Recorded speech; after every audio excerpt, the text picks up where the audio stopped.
What is going on, gamers? Aevatrex here, and once again I am bringing you Guild Wars versus the very top guilds in Android Castle Clash. And there's actually quite a few wrinkles that they're throwing into their bases now to kind of counter the Minotaur rating.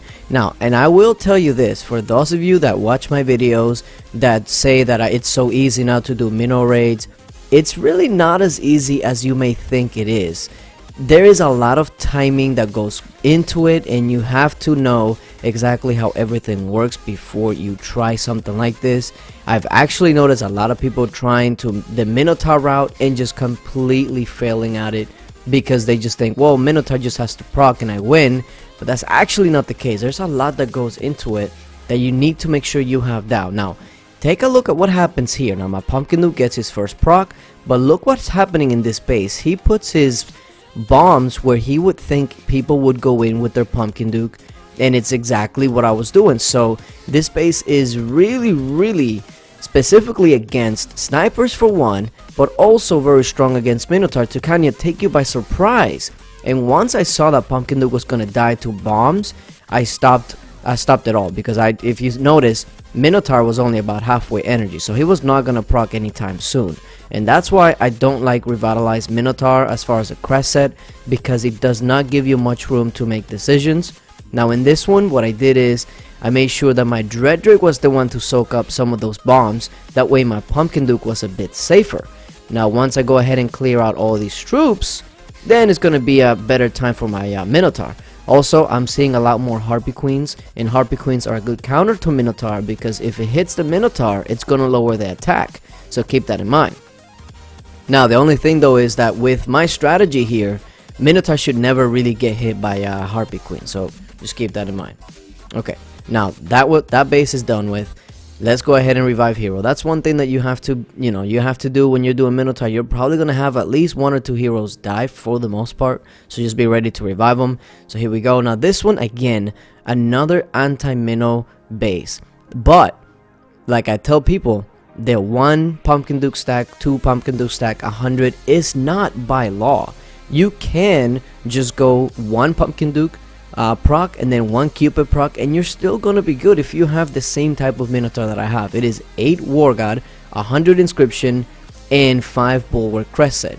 So you only really need 1 proc. Now on that one, he got silenced, he got stunned and died, so might as well start it over. He really only needed to proc just 1 time right there, and it was done. So again, the same strategy. I'm just gonna send him right in there and just get 1 Pumpkin Duke proc and 1 Cupid proc. That's all it is. I don't even have to lead with my Dread Drake in this one because there's no troops in the base. So there we go. There's the there it is. So I only got 1 Pumpkin Duke proc. I only got one Cupid proc. But guess what? It still did 93%. And I have Dread Drake now, which is a plus because now I don't have to actually use Dread Drake to begin and clear troops. And just in case things go south, which I already got 100%, but just in case, I had a Lil Nick in the back with Balloon, and then I also had the Trentar. So even if it's bases like that, like compact bases, if you see that their building levels are low, if you see that your Minotaur is 8 of 8 War God, 5 of 5 Bulwark Crest set, you're still going to get a lot of damage just from that one proc.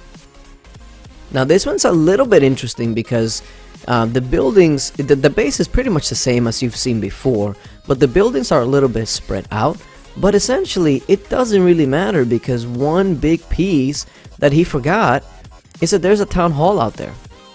If you leave a town hall out there, either it's a trap because you're gonna put a ton of bombs surrounding it or something along those lines, or that's just an easy way for Pumpkin Duke to get stacked, no matter how many buildings you have spread out to kind of mess up the timing of the procs and whatnot.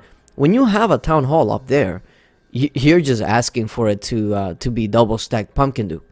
Now the hardest thing after you clear everything out with Dread Drake is picking where to set down your Minotaur.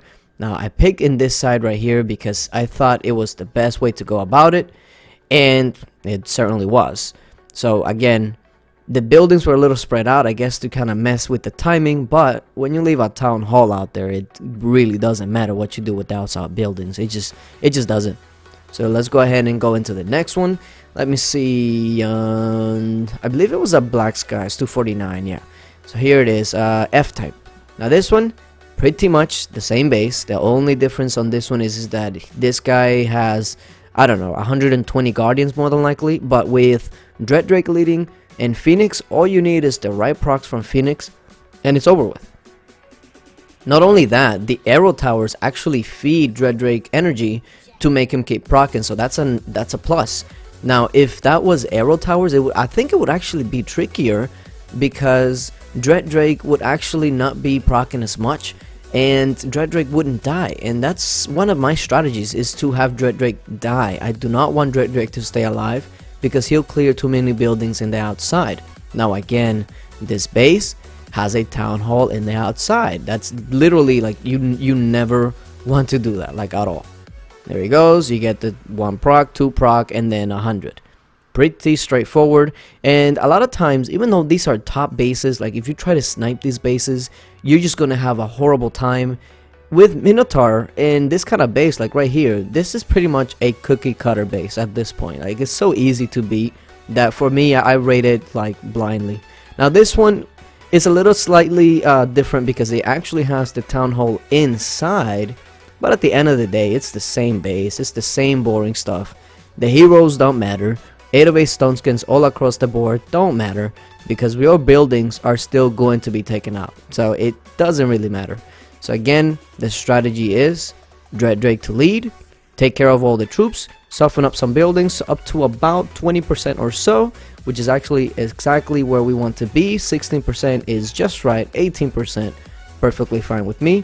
Can we get another proc? We can. 18% is perfectly fine though. So let's go ahead and let's see, Minotaur. We'll go ahead and get him over there. Now keep in mind that the reason I put Minotaur so far is because I want Pumpkin Duke to have some time to get procs off. And there we go, 100%. Very easy, very nice, very smooth. Practice with Minotaur and you'll have easy raids just like mine. Also, my guild is recruiting, so the information is going to be in the description and in the comment section. So hit me up on line chat or one of my vices if you want to join. But yeah, thank you guys for watching. Look at that. Look at this. How long did it take me? 4 minutes, 3 minutes, about 4 or 5 minutes to do all bases. Easy. Thank you guys for watching, and until later. Bye.